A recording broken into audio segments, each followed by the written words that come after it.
mengenai apa manfaat dari meditasi itu. Meditation practice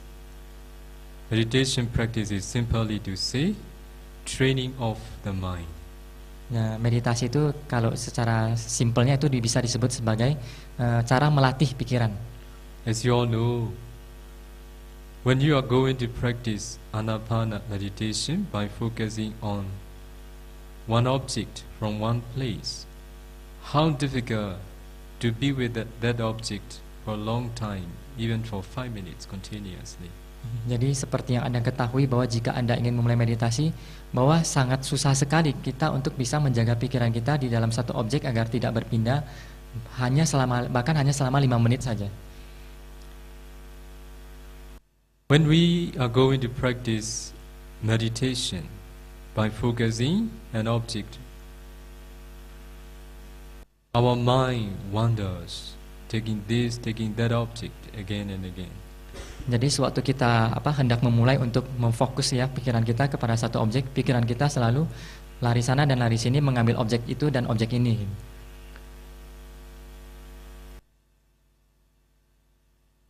How do you think such state of mind is beneficial for you, or such state of mind is dangerous for you? Jadi Anda harus mulai berpikir gitu ya, kondisi pikiran seperti bagaimana yang memberikan manfaat kepada Anda dan kondisi pikiran seperti bagaimana yang bisa memberikan suatu dampak yang bahaya bagi diri Anda. Maybe you may not give an answer. I need to say some more. Buddha said, untrained mind, I see no other single things which is as dangerous as untrained mind. Jadi mungkin kita tidak akan menjawab ya gitu. Jadi saya memberi itu tadi tidak ada hal lain yang paling berbahaya dari pikiran selain daripada pikiran yang tidak terlatih. What did the Buddha said? I see no other single thing which is as dangerous as untrained mind. Jadi apa yang dimaksudkan dengan Sang Buddha bahwa tidak ada hal lain yang lebih berbahaya selain daripada pikiran yang tidak terlatih. Buddha also continue, I see no other single thing which is as beneficial as trained mind. Dan Sang Buddha juga melanjutkan bahwa saya tidak melihat hal apapun yang lebih bermanfaat selain daripada pikiran yang terlatih. Because of encountering difficulty along the way you practice meditation, many meditators want to give up. Jadi banyak para yogi itu ya karena dalam praktek meditasinya menemui banyak kesulitan, maka mereka ingin menyerah saja. But do remember the words of the Buddha. Buddha said, difficult to do is what is really beneficial for oneself. Easy to do is what is not really beneficial for oneself. Jadi kalau misalkan hadapi situasi begitu, kita harus berusaha mengingat bahwa apa yang dilakukan dengan susah payah itu adalah suatu hal yang bermanfaat bagi diri kita, sedangkan hal yang bisa dilakukan dengan sangat gampang itu bukan suatu hal yang bermanfaat bagi diri kita. What did the Buddha say? What is difficult? Apa yang Sang Buddha katakan, apa yang susah? Difficult to do is what is really beneficial for oneself. Easy to do is what is not really beneficial for oneself. Jadi maksudnya adalah apa yang susah untuk dilakukan itu adalah hal yang bisa membawa manfaat kepada diri kita, tetapi hal yang sangat gampang dilakukan itu adalah menjadikan hal yang tidak bermanfaat bagi diri kita. How easy watching television is. Jadi betapa mudahnya ya untuk mengamati itu kegampangan tersebut. How easy listening music. Betapa mudahnya kalau kita mendengarkan musik. Are you happy listening music? Anda senang kalau mendengarkan musik? Are you happy watching television? Anda senang kalau misalkan Anda menonton televisi? Yes. It is very easy to do, but not beneficial. Jadi itu adalah hal yang sangat gampang sekali dilakukan, tetapi itu tidak membawa manfaat. Is it easy to focus on the breath for 1 hour? Apakah gampang untuk fokus kepada nafas selama 1 jam? No. How difficult it is. Ya, betapa susahnya ya. But it is really beneficial. Tetapi itu benar-benar sangat bermanfaat sekali. And trained mind is very, very dangerous. Pikiran yang tidak terlatih itu benar-benar sangat berbahaya sekali. I will make all of you know how dangerous they are. Jadi saya akan memberitahu kepada kita seberapa berbahayanya hal tersebut. Along the way you are practicing mindfulness of breathing meditation or other meditation object. Your mind doesn't want to be with your meditation object.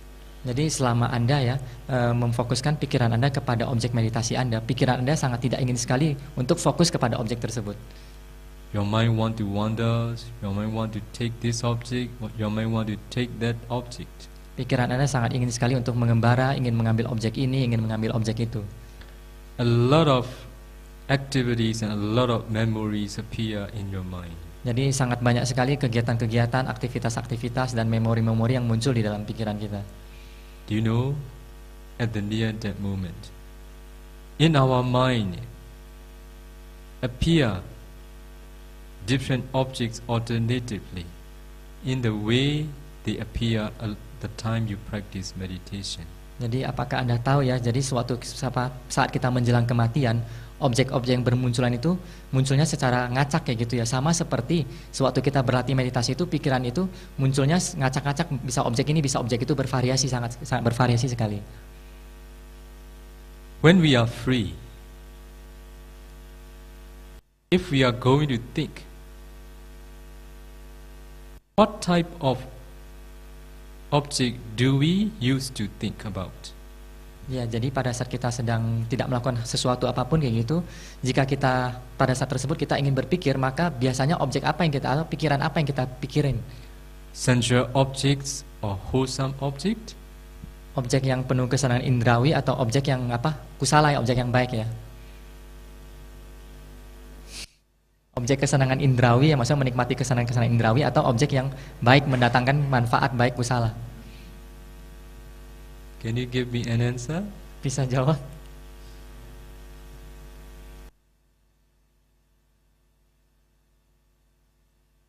We are born with craving. We live with craving.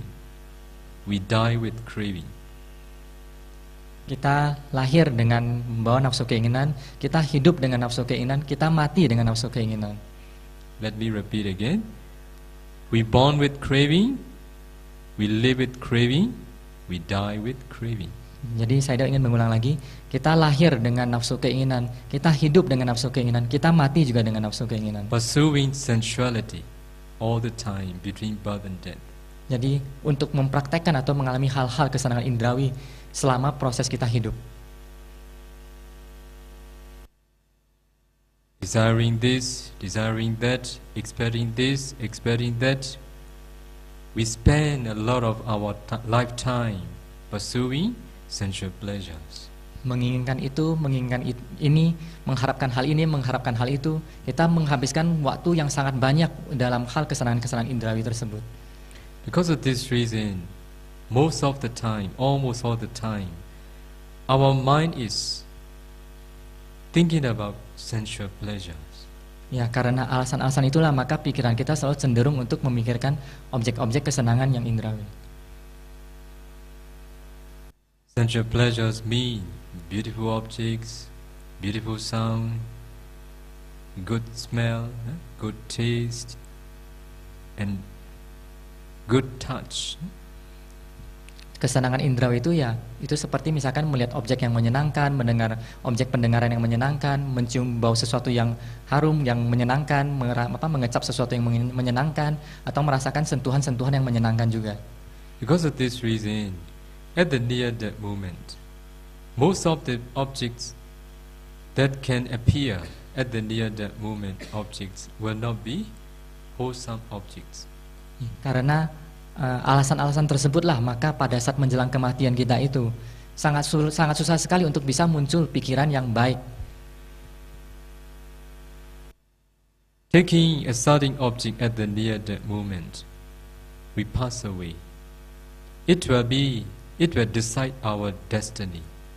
Ya, jadi pada saat kita menjelang kematian, objeknya apa yang kita ambil itu akan menentukan tempat tujuan mana kita akan mengalami, apa kita akan terakhir kembali lagi. As you know, how difficult to be with wholesome object even for 5 minutes. Jadi seperti yang Anda ketahui ya, betapa susahnya untuk bisa mempertahankan pikiran di objek yang baik atau objek yang kusala itu bahkan hanya selama 5 menit saja. Now you all are healthy, strong. Now you all have mindfulness. At the near death moment, you have no strength. You are seriously ill. How can you pay attention the object you want? How can you take the object you want at the near that moment? Jadi sekarang ya, Anda dalam kondisi sehat, kondisi kuat kayak gitu, Anda bisa memiliki pikiran yang bisa fokus kayak gitu. Tetapi pada saat nanti akan menjelang kematian, Anda akan mengalami tubuh menjadi sangat lemah, sangat gampang sakit kayak gitu. Betapa lemahnya pikiran, betapa lemahnya untuk bisa mempertahankan suatu objek yang baik. Is it easy to choose the object, to take the object as you want at the near that moment? Apakah gampang untuk bisa menentukan atau memilih objek yang akan Anda pilih kayak gitu pada saat Anda akan menjelang kematian? Not easy one. Enggak ya, jadi tidak mudah. That's why to be able to face our death, we need preparation. That preparation is to train the mind. Jadi ya, sebelum kita mengalami hal-hal pada saat menjelang kematian kita perlu membuat persiapan. Persiapannya adalah dengan melatih pikiran Anda. Without preparing, it is impossible. It is very difficult to face our death. Tanpa persiapan itu adalah hal yang sangat tidak mungkin sekali, hal yang sangat susah sekali bagi kita untuk menghadapi kematian yang akan mengalami kita. As you all know, all the people in the world, they all are preparing for their life, but not for their death. Jadi seperti Anda ketahui ya, banyak orang-orang di dunia itu mereka mempersiapkan banyak sekali hal dalam kehidupan mereka, tetapi mereka tidak mempersiapkan kematian mereka. Since we were young, we educate to be an educated person. What is it for? To prepare for our life. Jadi semenjak kita muda itu kita mulai mempersiapkan diri kita dengan mengenyam pendidikan sampai tinggi. Apa tujuan dari kita menjalani pendidikan tersebut? Tidak lain adalah untuk bisa menjalankan kehidupan kita. We educate for our living. Kita berusaha menjadi terpelajar untuk kehidupan kita. After we become an educated person, we make money, we make our living, we try our best to be what we want. Setelah kita menjadi orang yang berpendidikan, maka kita mencari uang, melakukan banyak hal itu untuk menjalankan kehidupan kita.